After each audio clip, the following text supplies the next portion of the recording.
Hello and welcome to The One Show with Alex Jones. And Matt Baker. Now, cast your minds back. So, it's Christmas Day. Yep, you're perched in front of the telly, full of turkey sandwiches and nuts. Yeah, waiting for a dose of good old-fashioned dashing Downton handsomeness. Oh, this is the best Christmas ever. But then this happened. Yet now here we are with two healthy heirs, an estate in good order, and I wonder what I've done to deserve it. I agree. But then we don't always get our just desserts.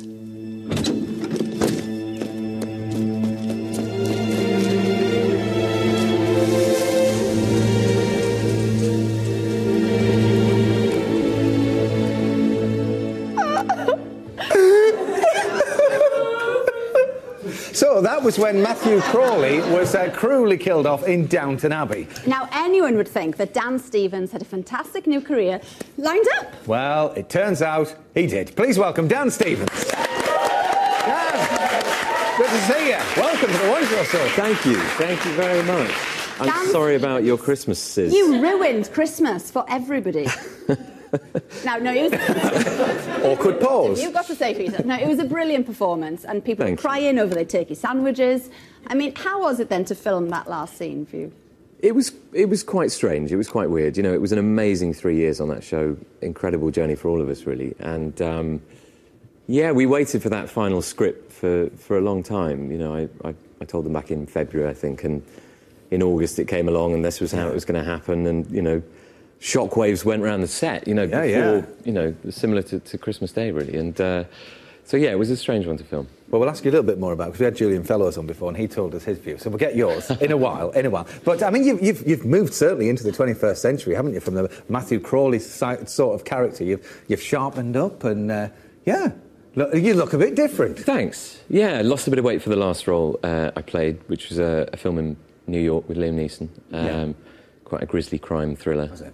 And, yeah, you know, different roles, different hair colour, different sizes, you know. The hair colour makes such a difference, though. Does it? It really brings your eye colour out. Oh, thank you. It does! Yeah, it does. What is wrong with everybody? I'm embarrassed now. Anyway, well, Dan will be talking about his new film, which is set in Cornwall around the Downton era later on. Yeah, now, this weekend is all about the dads, as Father's Day fast approaches. It's Sunday, I've not forgotten cards in the post. But while us daughters will always be daddy's girls, a new survey suggests that there is a specific age, 31 to be exact, when we do turn into our mothers. Here's Sarah Mack. I'm there. I am my mother. Do you know what? I was going to say, your mum would have said exactly that. It's incredible. I've had this theory for a long time. No. Is your wife turning into your mother-in-law slowly? Oh, I don't know if she is yet, but I have a very lovely mother-in-law, so even if she does... Nicely done. I'm not worried. Is she watching, Dan? I think so, yeah. Right. Yeah. Say no more, then.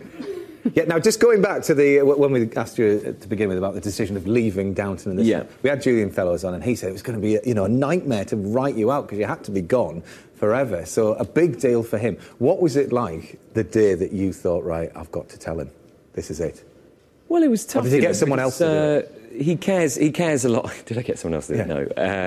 No, he cares a lot about the show. Obviously, it's his baby, and all of the characters are like his children, you know. So it's a difficult thing to discuss. But he was an actor. He started out as an actor, and he understands these decisions that actors have to face. You've got to move on. You've got to progress. He saw it with two hats on, really, and that was very. You know, that was big of him. Well, as you said, I mean, difficult decision, but clearly the right decision, because last week you were at the premiere of your new film called Summer in February. Lovely title we were discussing earlier. Thank you. Can you give us a bit of the background? What's the film about? The film is set in an artists' colony down in Cornwall in 1913, and there's a group of very vibrant artists live down there. One in particular, A.J. Munnings, who went on to become president of the Royal Academy, very, very famous artist of his day. Lauren Knight is in this community. And with these artists, or looking after these artists, rather, is an upstanding, honourable chap, Gilbert Evans, who I play. And into their midst walks this mysterious, ethereal, beautiful girl called Florence Carter Wood. And these men, who are best friends, fall head over heels for her. Messy. And it is a bit messy, is a long story short. But she falls for both of them, and it's, you know, you've got Mr. Nice and Mr. Slightly Roguish, that classic dilemma that a lot of girls face, and they always choose the wrong one. Well, let's have a look at you meeting Florence. And this is my dearest friend, Captain Gilbert Evans. How do you do, Miss Carterwood? What do you do, Captain Evans? Gilbert, please, come and get warm. Please, can I take your cloak? Yes, thank you. It's very free down here, Flo. We do what we like, we say what we like. So you're a soldier? Some of the time, yes. And the rest of the time you do what you like, say what you like? No, the rest of the time he keeps us all in line.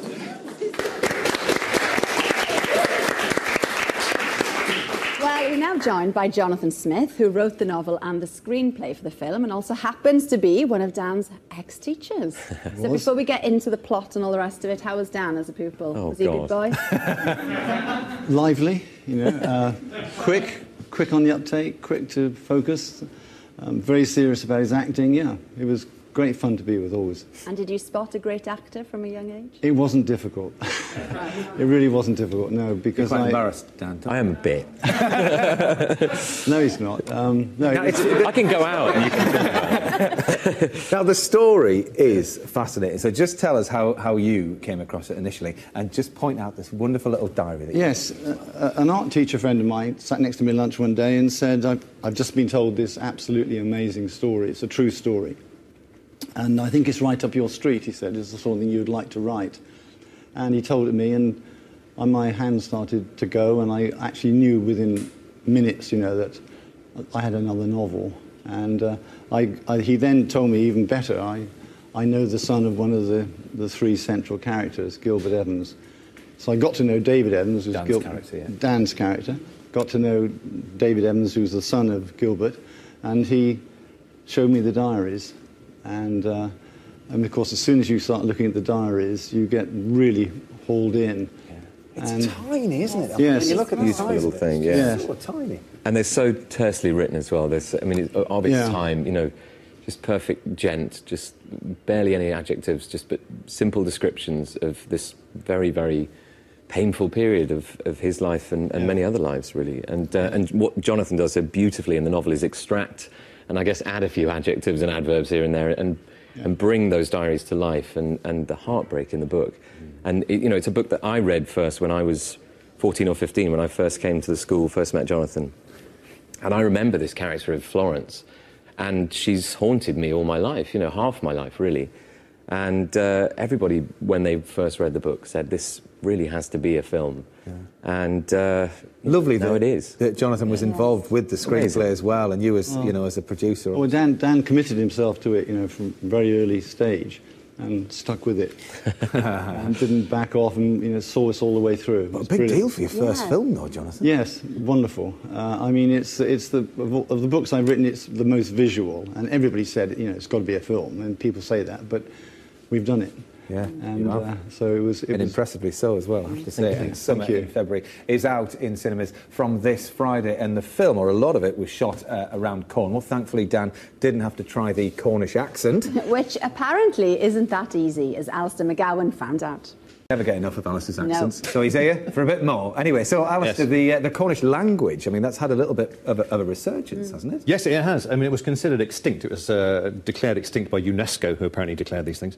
And in the early part of the 20th century, there was a campaign launched to revive the language. And in 2010, so almost 100 years later, UNESCO said that they got it wrong and that it wasn't accurate what they said. It was still a living language. But it took 100 years for these people to get that change, presumably because they went to UNESCO and were speaking in Cornish, and UNESCO going, we can't understand what you're saying. What are you saying? Exactly. But see, saying that, I know a girl who writes songs in Cornish and speaks to her dad in Cornish, is that right? Even though they're Welsh. That is, well, there's a similarity between the two. They're both part of this brythonic language group, you see. So they have a lot of similarities. But there are 300 speakers now of Cornish, fluent speakers.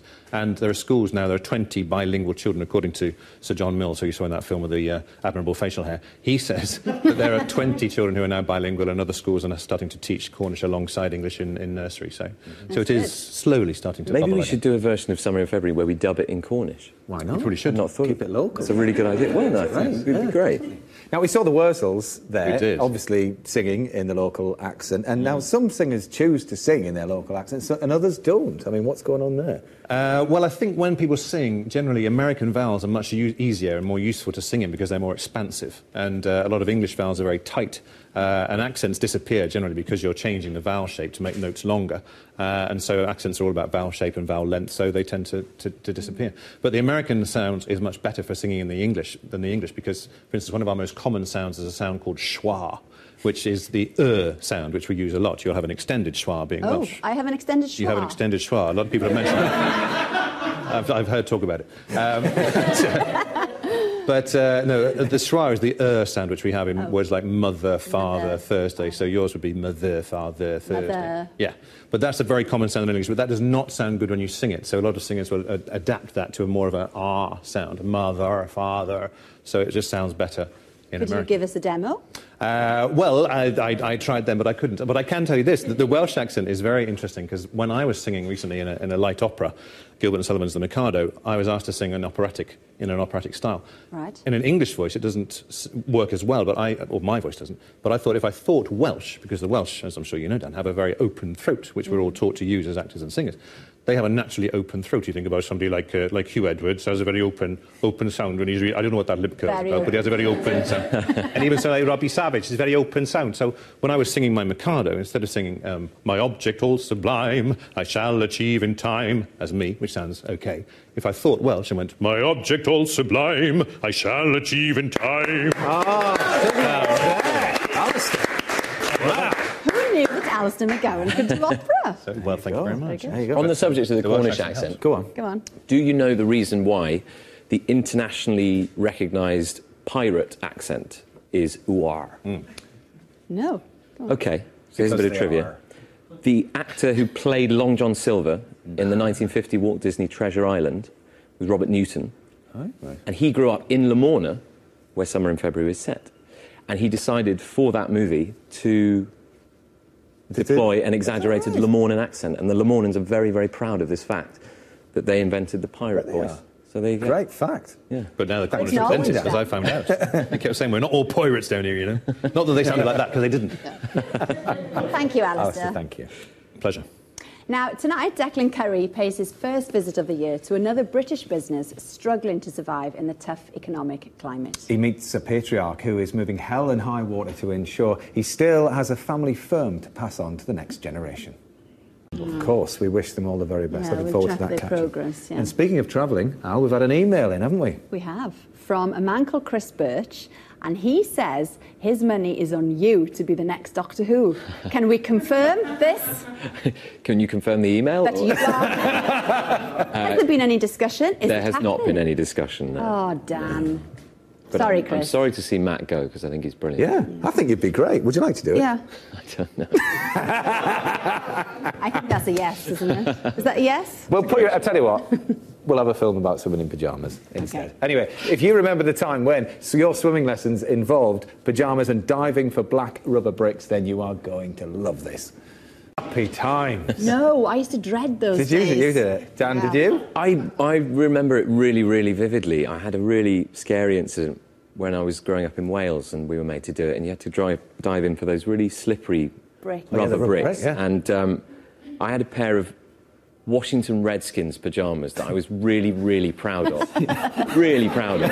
And you know when you're a kid, you have those kind of clothes that are the coolest items of clothing in the world until the second before they're not. Yeah. Well, I had that second just as I stepped out of the changing room to line up along the pool. And they say, right, Stevens, dive in. So I go down, can't pick up the brick because it's too heavy, it's slippery, it's rubber. The Washington Redskins pyjamas go around my ankles. Nice. So my legs are trapped, and I genuinely was under the water thinking, this is how I'm going to die. And that's where we say goodbye. Good night.